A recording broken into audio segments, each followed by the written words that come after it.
In Hollywood, few names ever screamed cool quite like Steve McQueen. He wasn't just an actor, he was an icon, the king of cool. His intense stare could hold a scene hostage, and his off-screen life was a whirlwind of fast cars, hard living, and relationships that were as explosive as any car chase he ever filmed. He was a man who played by his own rules, a product of a brutal childhood that left him with a simmering rage and a desperate need for control. Then there was MacGraw. If McQueen was fire, she was the picture of a new American elegance. Ayasis, Wellesley grad, a former fashion model, and the star of the cultural phenomenon Love Story.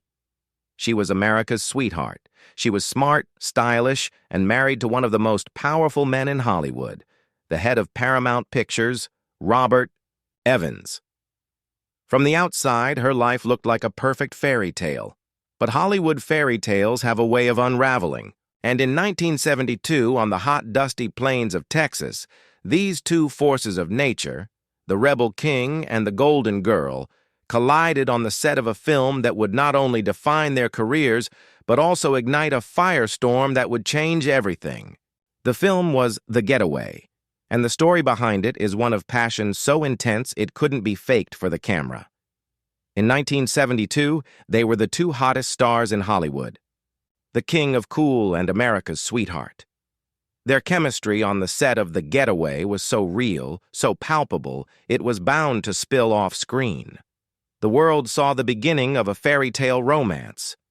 But what came next was closer to a nightmare. This isn't just a story about a Hollywood affair. It's the story of a possessive love that destroyed two marriages, derailed a career, and left behind a heartbreaking secret that was kept for years.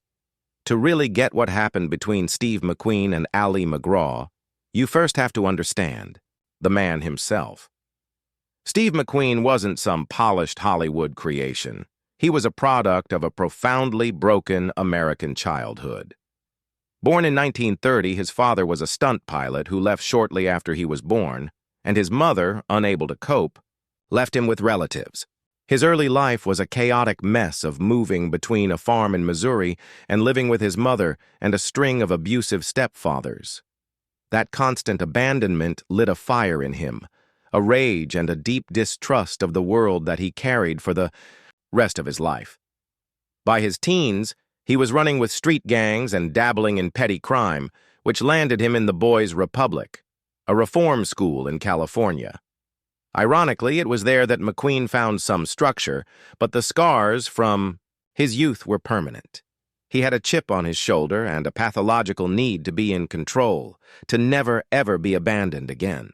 That mix of insecurity and aggression became the very thing that made him so magnetic and dangerous on screen. After serving in the Marines, he found his way to New York and started acting, channeling all that inner turmoil into a raw, natural style that made him a star. He wasn't just playing a role, he was showing the world his damaged soul, and the world loved it. He became the ultimate anti-hero, the guy every man wanted to be and every woman wanted to be with. But the King of Cool was just a mask, a defense to protect the wounded boy inside. In 1956, he married a talented actress and dancer named Neela Adams.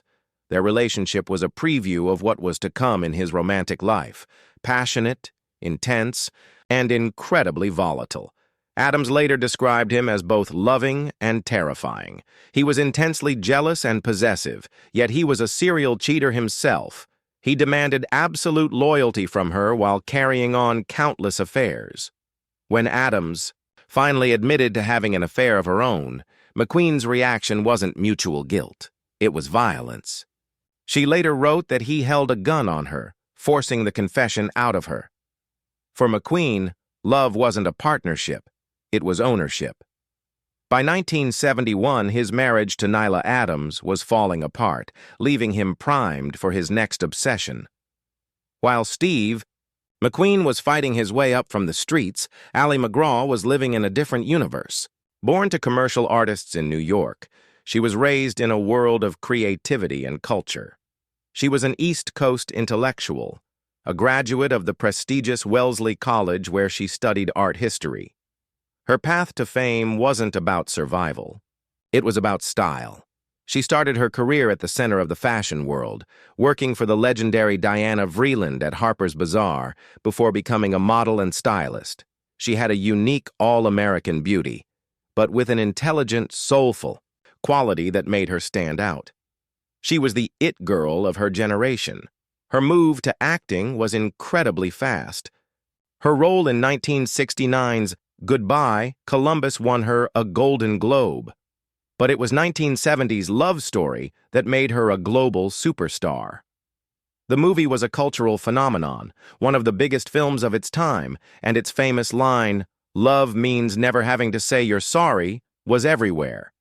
Ali MacGraw was suddenly one of the most famous women in the world, appearing on the cover of Time magazine. In 1972, she was voted the top female film star in the world. To complete the fairy tale, she was married to Robert Evans, the charismatic and powerful head of Paramount Pictures, the studio that made Love Story. They were the ultimate Hollywood power couple. Evans was a legend, known for his sharp instincts and lavish lifestyle. He'd helped bring classics like The Godfather and Chinatown to the screen. To the public, Ali MacGraw had it all: beauty, brains, talent, and a husband who could make all her dreams come true. They had a son, Josh, and lived a life of incredible privilege. But beneath the surface, MacGraw felt like something was missing. She later said she felt like an accessory in her husband's powerful world, a beautiful object in his gilded cage. Evans was obsessed with his work, and while he loved his wife, his true marriage was to the studio. It was into this quiet emptiness that Steve McQueen was about to walk. At the absolute height of her fame, MacGraw was perhaps more vulnerable than anyone knew. The making of The Getaway was tense from the start. The film was set to be directed by Peter Bogdanovich, but he and McQueen clashed, so the job went to Sam Peckinpah, a director famous for his violent films and a personality just as volatile as McQueen's. The set was basically a ticking time bomb of huge egos. When it came to casting his co-star, Carol McCoy, McQueen had the final say. His wife at the time, Niall Adams, had turned down the role. McQueen became fixated on Ali MacGraw. Her husband, Robert Evans, actually pushed for it, thinking it would be a great chance for her to show a grittier side after Love Story. He helped arrange the meeting, unknowingly setting up the destruction of his own marriage. MacGraw was nervous. The reputations of McQueen and Peckinpah preceded them. They were known as hard-drinking, tough-as-nails rebels.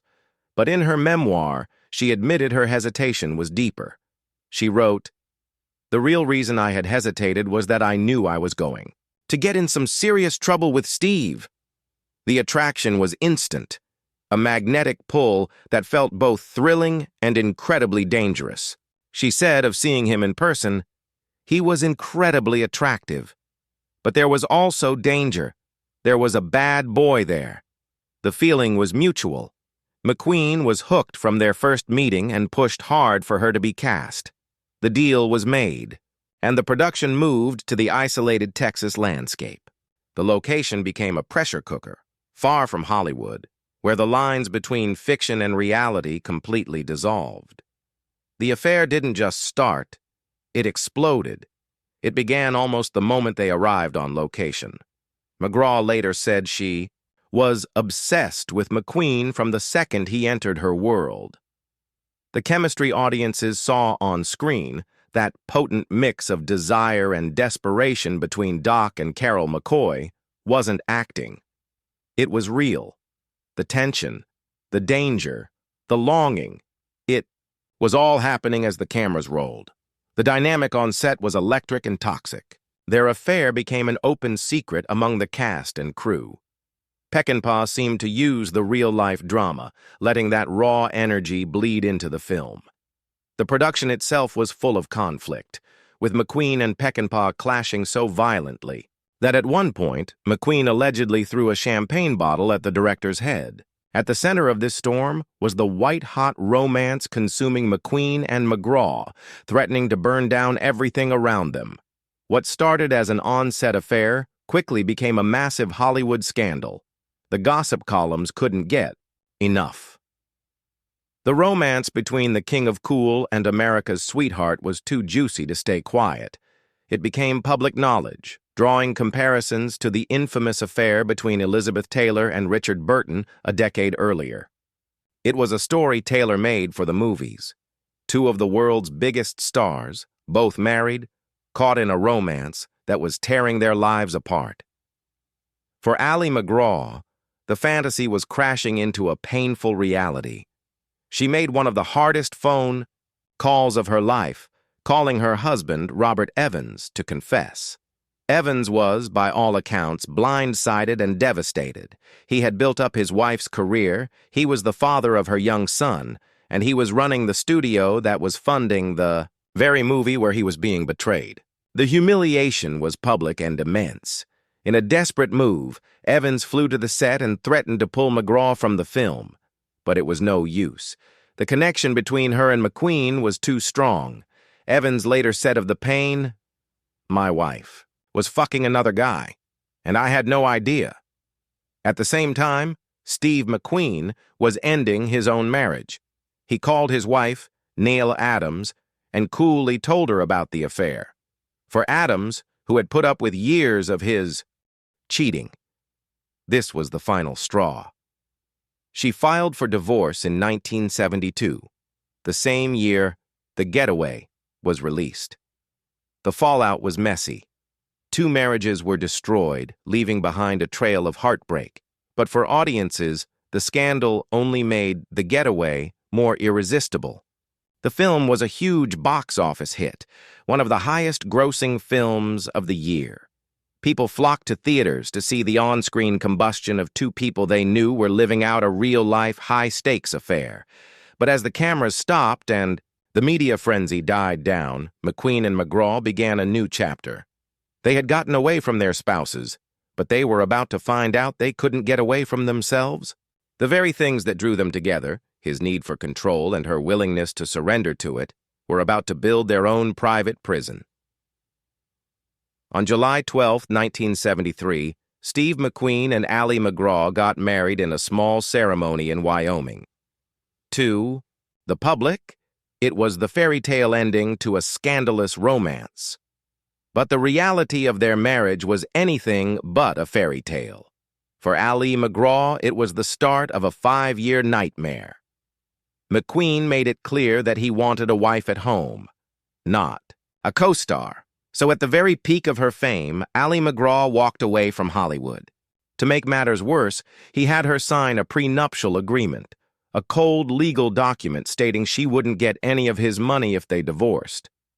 The message was clear. Her place in his life was entirely on his terms. They settled in a home in Malibu, but it felt more like a prison than a retreat.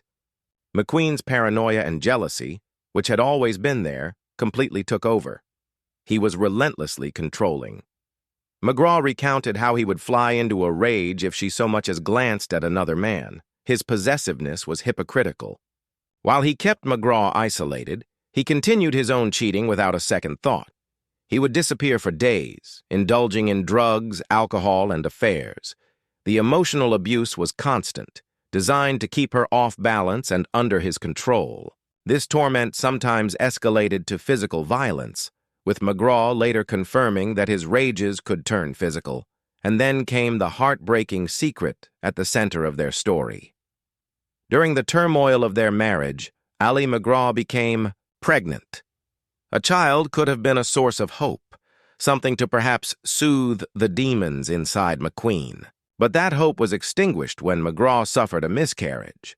The loss of a child is a devastating experience for any woman. But for MacGraw, the pain was compounded by McQueen's reaction. By her account, he was cold and offered no comfort or support. In her moment of greatest need, the man she had given up everything for, her career, her independence, her very sense of self, was incapable of basic human compassion. That coldness shattered any remaining illusions she had. It was the final, devastating proof that the King of Cool was a man hollowed out by his own demons, incapable of truly loving anyone. The secret they carried wasn't just the loss of a pregnancy, it was the chilling truth of his emotional emptiness. If you're fascinated by the hidden stories of Hollywood's golden age, make sure you subscribe to our channel and click the bell icon so you never miss another revelation. By 1977, life in the gilded cage had become unbearable. The breaking point came when MacGraw was offered a role in the film Convoy. It was a chance to get a piece of her old life back. When she told McQueen she was taking the role, he demanded a divorce. The marriage officially ended in 1978. True to the cruel terms of the prenup, Ali MacGraw walked away with almost nothing, having sacrificed her peak-earning years for a man who left her emotionally and financially broken. For Steve McQueen, the years after the divorce were more of the same. He married a model, Barbara Minty, but his health was rapidly declining. The years of hard living, smoking, and substance abuse had caught up to him. In 1980, at just 50 years old, Steve McQueen died from a heart attack after a controversial surgery for cancer. The King of Cool was gone, leaving behind a legacy as complicated as he was. Ali MacGraw's journey was one of slow and painful rebuilding. She battled addiction and the emotional scars from her marriage, eventually seeking treatment at the Betty Ford Center. In 1994, after a fire destroyed her Malibu home, she left Hollywood for good, moving to Santa Fe, New Mexico, for a quiet life away from the spotlight. She dedicated herself to her art, her son, and animal welfare activism. In the decades since, she has spoken about her relationship with McQueen with a hard-won perspective, acknowledging the undeniable chemical attraction that started it all, but also the dreadful days that followed. The romance between Steve McQueen and Ali MacGraw is one of Hollywood's most powerful and cautionary tales. It was a love born on a movie set, a passion so real it powered a blockbuster film. The world saw an epic romance, the ultimate bad boy winning the ultimate prize, but the reality was a story of possession, control, and deep emotional damage. It was a collision of two people who were almost destined to destroy each other. McQueen, the damaged boy who could only understand love as a form of ownership, and MacGraw, the brilliant, successful woman who willingly gave up everything to be owned. Their story is a stark reminder that the fantasies we see on the big screen often hide heartbreaking truths. The thrilling escape in The Getaway was just a movie. For Ali MacGraw, the real getaway, from the wreckage of that love and the long shadow of Steve McQueen, would take a lifetime.